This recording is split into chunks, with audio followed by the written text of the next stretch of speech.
saaka waa subax khamiisa oo bisha maarjna ay tahay 17 waxaan imakaan babaxnay magaalada London waxaan ku sii soconnaa wadanka Holland gaar ahaan magaalada Amsterdam aan ku horeynayno waxaan la soconaa tareenka isku xidhiidhiya wadamada Britain iyo Faransiiska ee badda hoos mara tareemada Eurostar baa loo yaqaanaa waxay ahayd markii ugu horeysay la isku xidhiidhiyay Britain iyo France 1994 bishii May 6deedii waqtigaas oo noqotay markii ugu horeysay wadanka Britain uu si rasmi ah qayb uga noqdo dadweynaha Yurub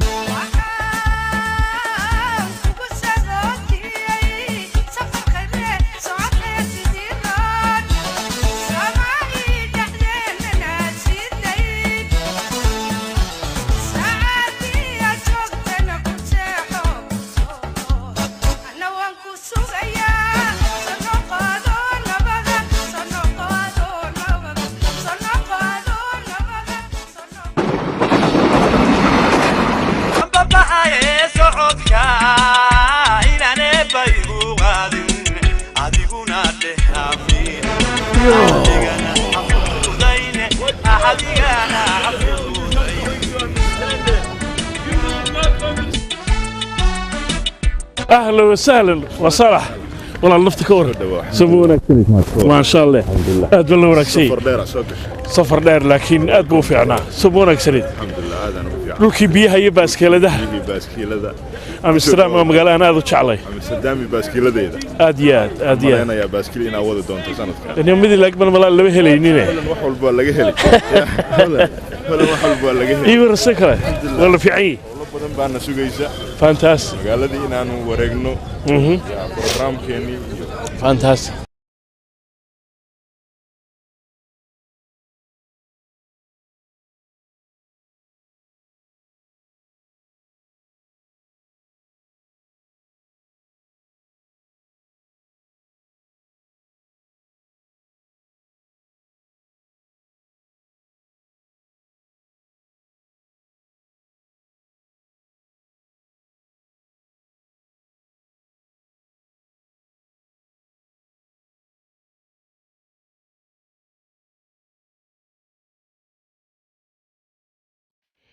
labada arrimood ee aanu sheegnay ee baaskeeladaha iyo biyaha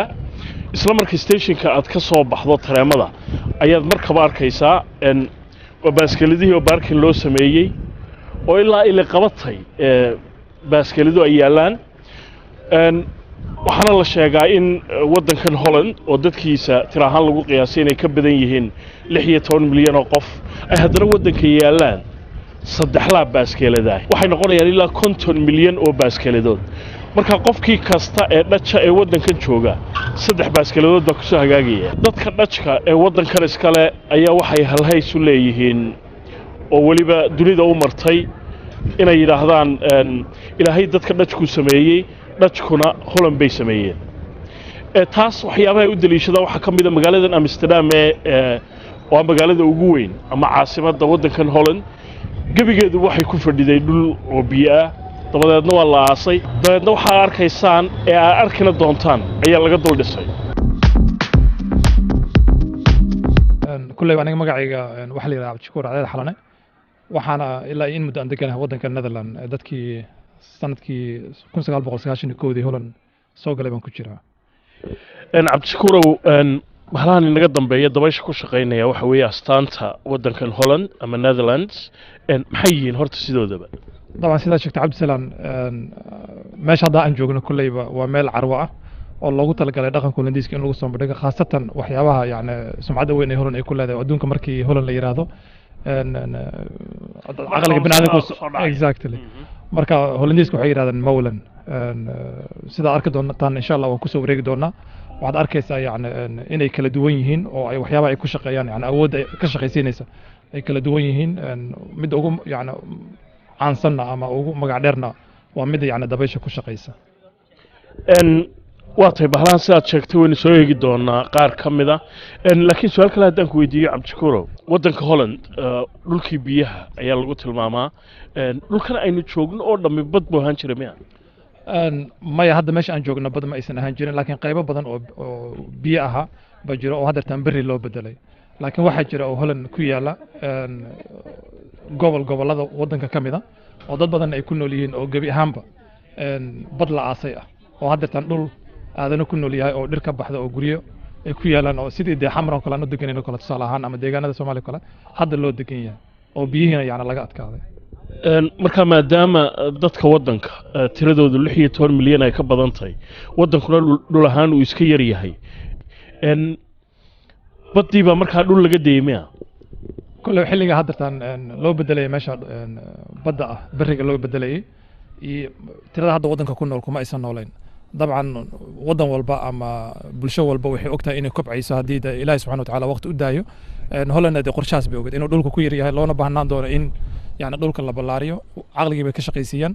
وإن كوجول السنة هذا الحمد لله رب العالمين ضد بعد أو حتى صومالي يعني قحوتي مرة كوي يمد أما كو هذا يمد ضد بعد قاركون نلاقي إنه سنبقرني ماشي ميل يعني بدها هيدي نتاعي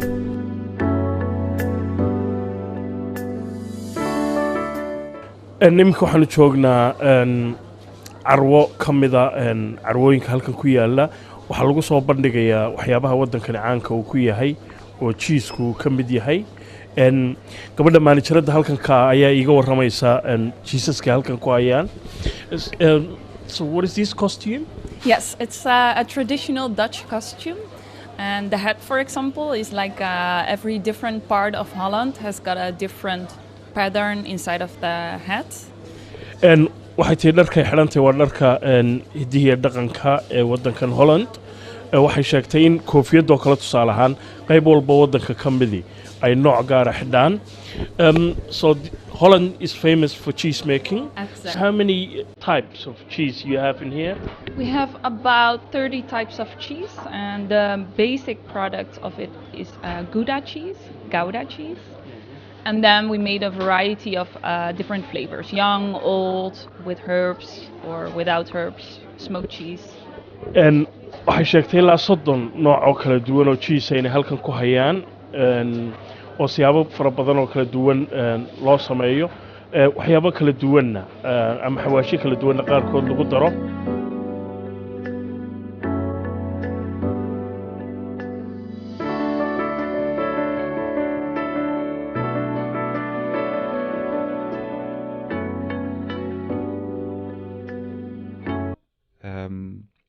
Around 1600 there were a few guys in Holland who were very handy with a brush on canvas. I say wuxuu yidhi qarnigii 16aad ayaa dad tiro yar unbaa isticmaali jiray kalarada noocan ee bahalahan sameeyaan and the English, Great Britain gets the credit for the Industrial Revolution, steam power, but long before that, 100 years before. wuxuu yidhi magaca ma sumcadda kacaankii warshadaha waddanka Britain baa haysta laakiin 100 sannadood ka hor waqtiga Britain kacaanka warshaduhu ka curtay ayaa wuxuu yidhi halkan waxaa ka jiray goobtan aynu imika joogno ilaa 100 warshadood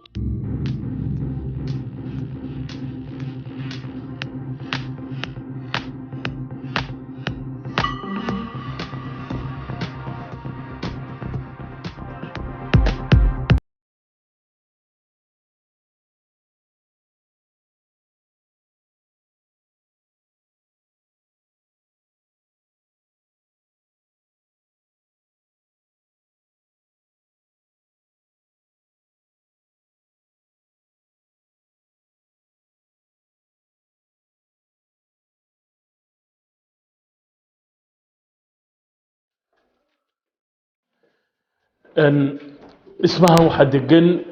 ururka horumarinta iyo gargaarka himilo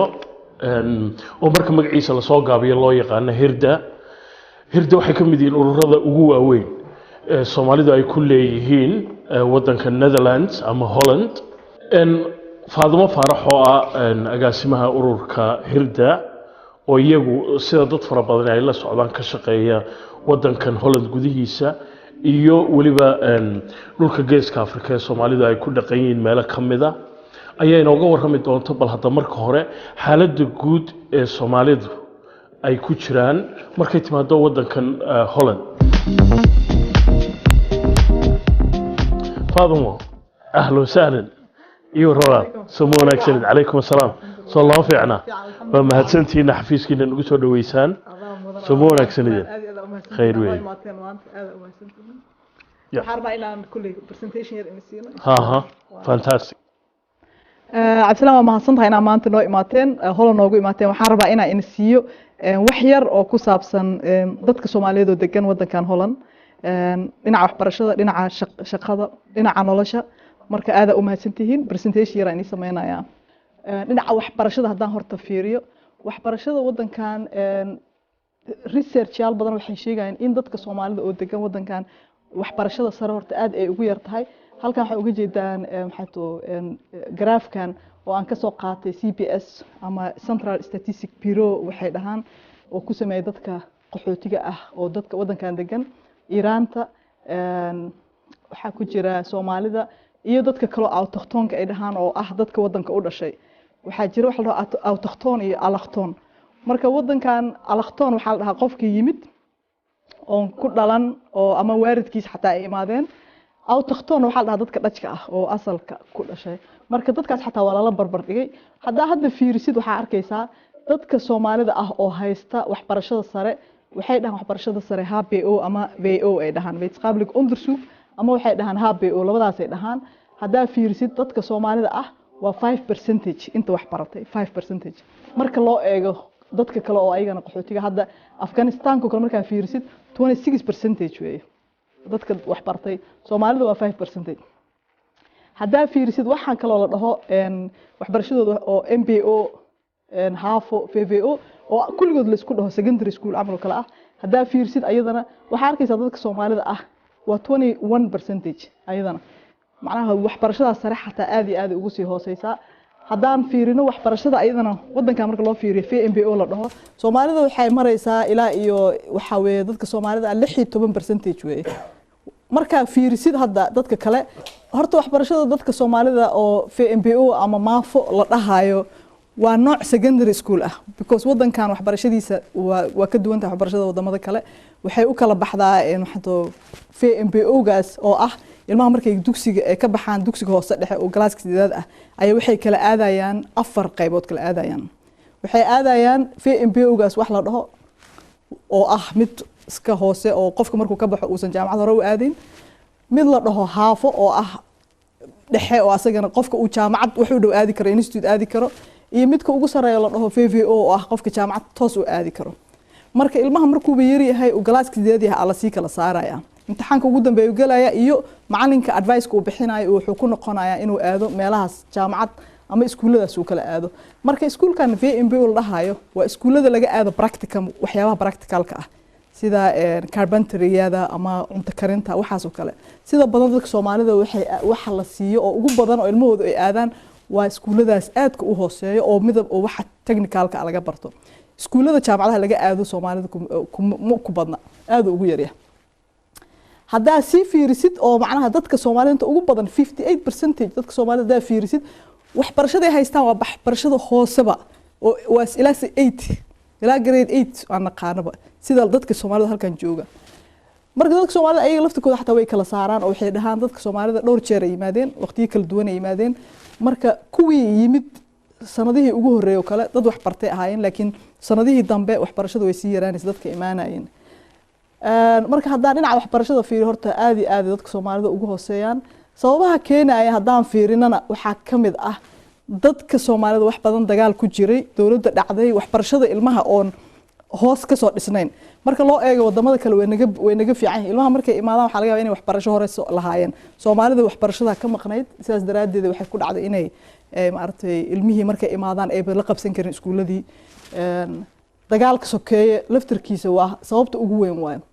hadda markasta research la sameeyo ilmaha Soomaalida waa ilmaha ugu hooseeya oo dadka qaxootiga wadamadan imaada oo ilaa iyo hadda integration report ay dhahan raboor ay soo saarayeen ilmaha Soomaalida dadka ugu hooseeya oo maartay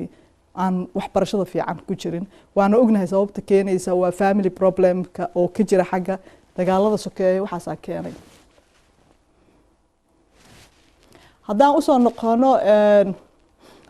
maashan hadda waxa ka arki kartaa hadda waxbarashada markaan ka hadlayo kale iskuulada aan kala sheegay waa kaasa VMBO basis VMBO kader VMBO theoretical iyo half VWO half VWO waa the highest secondary uu cunuga aadi karo waa ay levelka oo ingiriiska camal kala weeye marka hadaa fiirisid ilmaha Soomaaliga hadaa fiirisid ilmaha aadaya ilaa 17 waay fiiri marka fiirisid kuwa kale dad kale u fiirisid way naga wada sareeyaan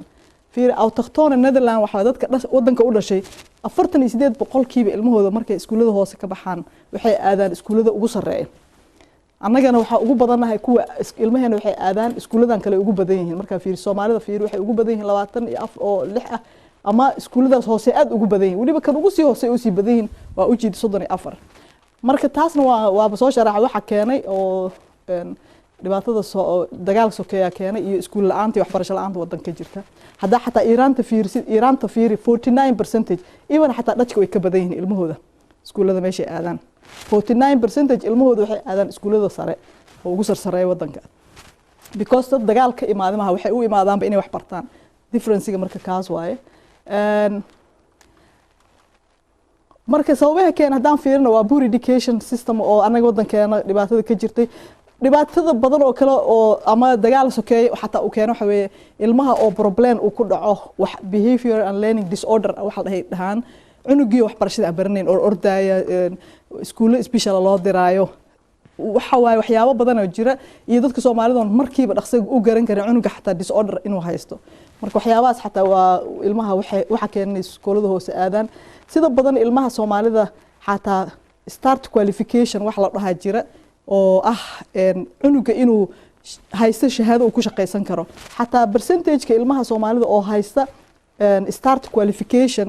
oo ah markuu cunuga secondary school dhameeyo uu ku shaqeysan karo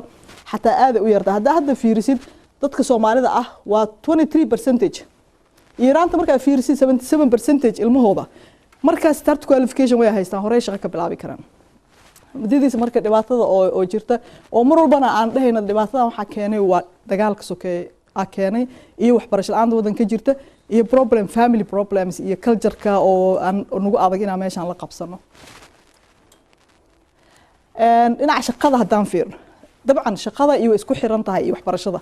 hadaan fiirino unemployment rate-ka oo among Soomaaliyiisa aad iyo aad buu u sareeyaa hadda report ugu dambeeyay xataa wuxuu sheegay 10 qof oo Soomaali ah 3 inay ka shaqeyso 7 kalena ay ceerta qaataan that means 70% dadka Soomaalida ah waa dad ceer ku nool marka taasna waxay ku sii xiran tahay waxbarashada because markii start qualification aadan lahayn oo shaqaba aadan aadi karin waxa weeyaan waxa suuqa shaqadu ka xiran yahay waxa marka unemployment-ga aad ugu badan tahay waxa dadka waxay ku xiran yihiin ceerta aad ugu xiran yihiin waxaa jira xataa wax la dhaho entrepreneurs ama dadka shirkadaha iska bilaabo oo qof shirkad sameeysta Soomaalida entrepreneurship-ka xataa aad ugu hooseysa marka fiirisi hadda waa entrepreneurship-ka dadka Soomaalida waa 114 sanadkii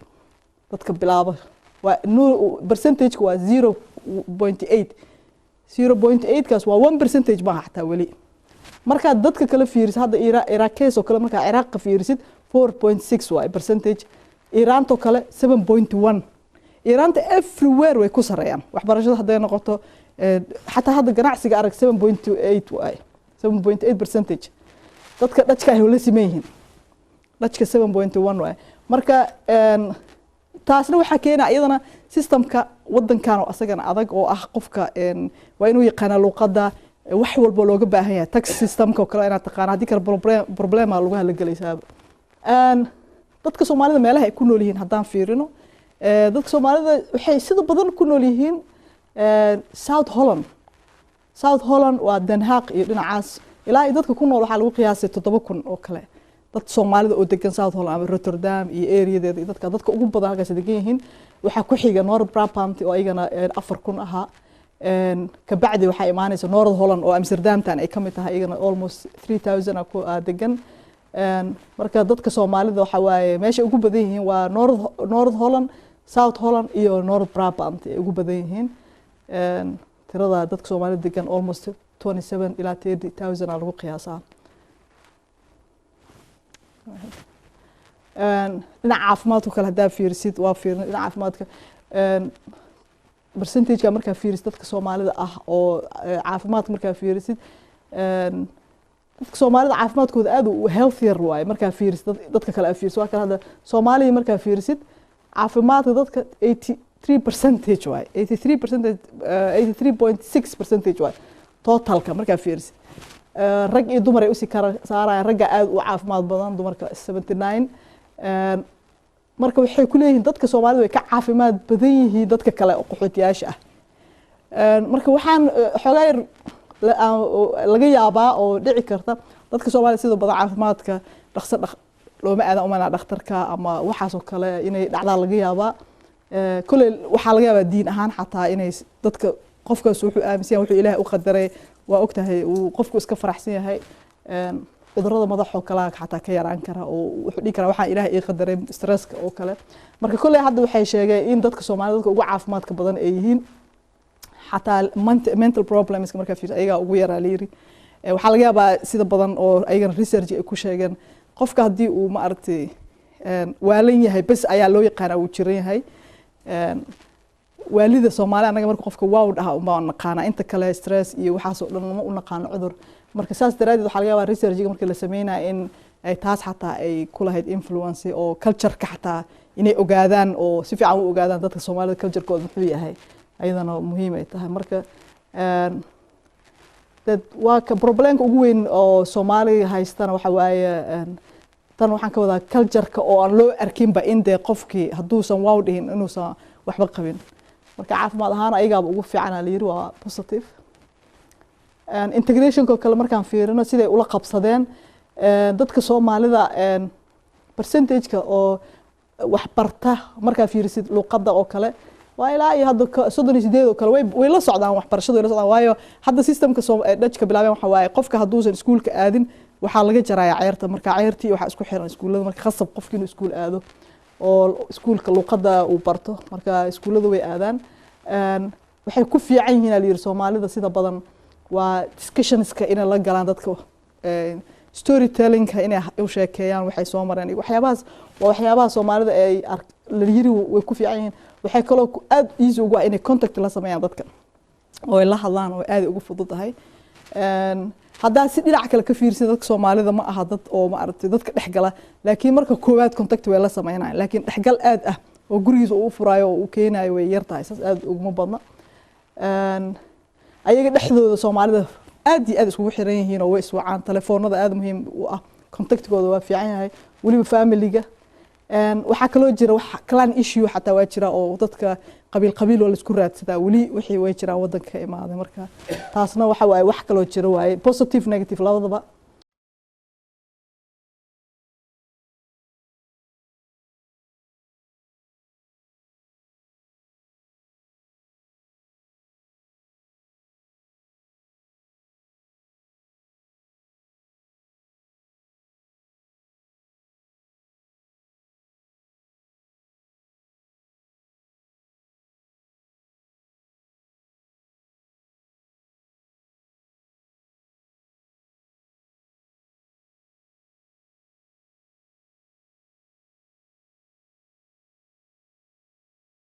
saaka waa subax jimca waana maalintii labaad ee aanu joogno wadanka Netherlands oo inta badan dadku ay u yaqaanaan Holland saaka waxaanu tegaynaa magaalada Den Haag ama The Hague qofba sidoo u yaqaano magaaladaas oo inta badan wararka caalamka ku jirta sababtuna waxa weeye waa xarunta maxkamadda caalamiga ayaa ku taala magaalada Hague laakiin waxa kale oo intaanu joogno magaalada Hague aanu la ballansano saaka aanu soo arki doonaa Cumar Muni ina Soomaaliyada la yiraahdo ninkaasi oo kamid ahaa Soomaalida qaxootiga ee timid wadankan Holland waxa horumar weyn uu ka gaaray farsamada loo sameeyo boorsooyinka casriga ee waliba qaaliga oo la tartama kuwa shirkadaha waaweyn caalamka mal hadda ninka dhalinyaradaasi ugu suurta gashay guusha uu ka gaaray samaynta boorsooyinka ayaanu isagana kala sheekaysan doonaa dabcanna wuxuuna tusi doonaa qaar ka mida boorsooyinka shirkadiisu ay samayso dadna maanta jimca hawluhu halkaas ka sii socon doonaa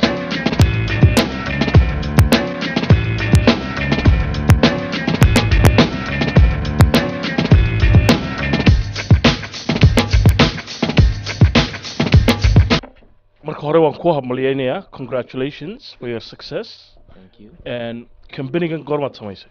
Yeah, I started this company like 11 years ago from school, and I was making clothes, and everything was nice what I was making, and I enjoyed every day. And I was thinking once, like I wanted to do something, but nobody does on the school because we were making all clothes. and let me say what you told me in Somali and Umar wuxuu sheegay in 9 sanadood ka hor companygan uu bilaabay 9 years ago was it Yeah, 19 years ago. Yeah. and wuxuu yidhi markii iskuulka uu farsamada wax loo sameeyo ku baranayay dadkoo dhammi dharkay wada samaynayeen iyo sida loo habeeyo dadna isagu wuxuu isku dayay inuu sameeyo wax ka duwan wixii ardayda kale ay samaynayeen Yeah, and then I was thinking like one day I was home on the kitchen table and I was making a bag, and I made that bag, and with that bag I was going to school, and I showed them in the school, and everyone was liking that bag, and I was thinking, wow, that's a good idea. and Umar wuxuu yidhi maalin baa isagoo kijadiisa jooga ayuun bay ku soo dhacdan inuu handbag ama boorso ama shadadaha gacanta lagu qaato qofba si uu yaqaano uu sameeyo deedna iskuulkuu geeyey boorsadii uu sameeyey deedna aad baa loola dhacay isaga qudhiisuna fikraddii buu aad ugu bogay Yeah, and then I was 17, and I was thinking, wow, 3 girls they liked the bag, and I said, if that the reason is you like this bag, give me one day. Next day I will come back with 3 bags, and I'll make them very professional for you, and then I will sell them to you for 35 euros, and I did that. wuxuu yidhi 17 jir baan ahaa deedna boorsadii aan sameeyey 3 gabdhood oo iskuulka jooga aad iyo aad uga helay deedna gabdhihii baan ku yidhi buu yidhi haddaa ka hesheen 3 baan soo samaynayaa berri deedna midiiba 35 euro ayaan idinka siinaya Yeah, and from that day I started on my Muni clothing because I was making clothes that time, and I was thinking like from now on I will go make bags, and after I will see if I'm going to make clothes, but first thing is bags. And I started my company with the bags, and now we're 10 years further, and we sell worldwide. wuxuu yidhi markii fikraddan halkaa ka bilaabay baa deedna arrintii samaynta dharka iyo farsamayntoodii farahan ka qaaday deedna boorsooyinkoo keliyaan isku koobay iminkana waa ilaa 10 sannadood buu yidhi boorsooyinkana adduunkao dhan baanu ka iibinaa what do you think is your success then what's your secret why are you different Amar I'm not so different. I think I'm the same as everyone, of course, but I think my success was that I always believed in my dream, and I saw like here in the Netherlands we came here as a refugee. I came here with my 2 brothers and a sister without parents, and you know, the people here in the Netherlands they gave us a chance, and I took that chance with my. Umar wuxuu yidhi waddankan Netherlands qaxootinimo ku yimi 2 wiiloo ay walaalayiin iyo gabadh ay walaalayiin bay wada socdeen waalidkoodna lama soconin wuxuu yidhi markaa waxaa jirtay riyo aan haystay oo aan ku riyoon jiray riyadii baan deedna kaga dhabeeyey buu yidhi Yeah, and you know, I saw the opportunities and the chances I got, and I was thinking like, you know, this is so everyone can be big here. You can do everything what you want here because you know it, how it feels when you came as a refugee. You know, you came from very bad background, and if you see everything is very hopeful here, and yeah, I think I took the chance very well here in the Netherlands. wuxuu yidhi fursaddii aan ka helay waddanka Netherlands ayaan ka faa'iidaystay waxaanan arkay buu yidhi dabcan anigoo qaxooti ahaa in halkan fursada ay jiraan oo deedna fursaddii aan helay ayuun baan ka faa'iideeyey buu yidhi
iminkana waxaan soo galnay xafiiska Cumar Muniye Cumar shirkadiisu waxa la sheegay inay sameeyeen boorsada iminka uu gacanta ku hayo oo boorsada ay qaataan shaqaalaha shirkadda diyaaradaha ee wadanka Netherlands KLM loo yaqaano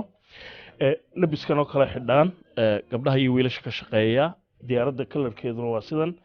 deedna Cumarna tan uu sameeyay tell me about this bag. Yeah, this bag is a very special bag because we make from this clothes,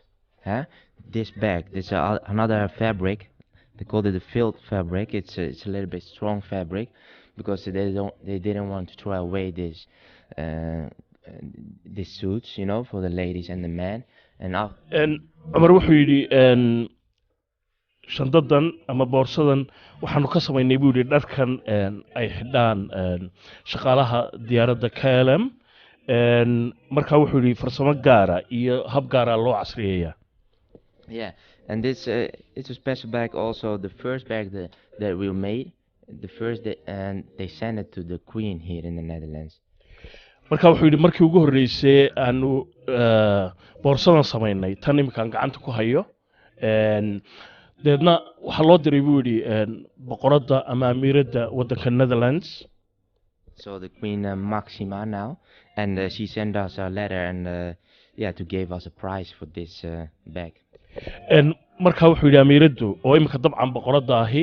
laakiin waqtiga amiirada ahayd waraaq bay noo soo dirtay buu yidhi ay noogu mahadnaqayso oo ay noogu hambalyeynayso sida aanu boorsada u samaynay. And what is this? And also this is a very important thing to me to motivate also the talents, the dreamers for the Somali people. You know, of course, it's very important to me, and it's to see the Somali people going up. You know, to make the difference in the world. And who gave you this? The Minister of Education gave me this prize like 10 years ago. wasiirka waxbarashada wadankana 10 sanadood ka hor siiyay abaalmarintan, and why was it given to you? maxaa sababta loo siiyay baan weydiiyay. Yeah, because you know, as I told you before, I came here as a refugee, and this prize I win from the school, like best student from the Netherlands, like from 600,000 students, I won this prize. wuxuu yidhi maadaama uu qaxooti ahaa ayaa waxa loo gartay oo abaalmarintan loogu siiyey sida adag iyo hawsha faraha badan ee uu geliyey sidii uu soo bixi lahaa 600,000 oo arday ayaa laga soo xushay Cumar oo deedna abaalmarinta la siiyey. That's why I try to say it's a very important prize for me, because from this prize I saw there are opportunities here in the Netherlands, and I think everyone can win a prize like this. marka wuxuu yidhi maalintii tan la siiyay baan gartay buu yidhi in aan halkaa ka sii wadi karayo oo guul weyn aan gaari karayo qof kastana waxaan ku baraarujinayaa buu yidhi inuu saas u kala yeelo. Yeah, and I think you know, I just want to wish and you know, to support all the Somali people in the world. Take your opportunities, take your chance, and you know, one of the important things is to believe in Allah. You know, everything is possible here in this world. Please don't stay home, especially when you are young. You know, take the chances what we got every day. wuxuu yidhi waa in ilaahay la aaminaa gaar ahaanna dhalinyarada waxaan kula talinayaa buu yidhi inaanay guryaha iska fadhiyana ay soo baxaan fursadaha u furan ay qaataan oo ay kala faa'iidaystaan. Cumar Muniye aad iyo aad baan mar kale kuugu mahadnaqayaa, waad mahadsantahay. Waa mahadsantahay. Thanks.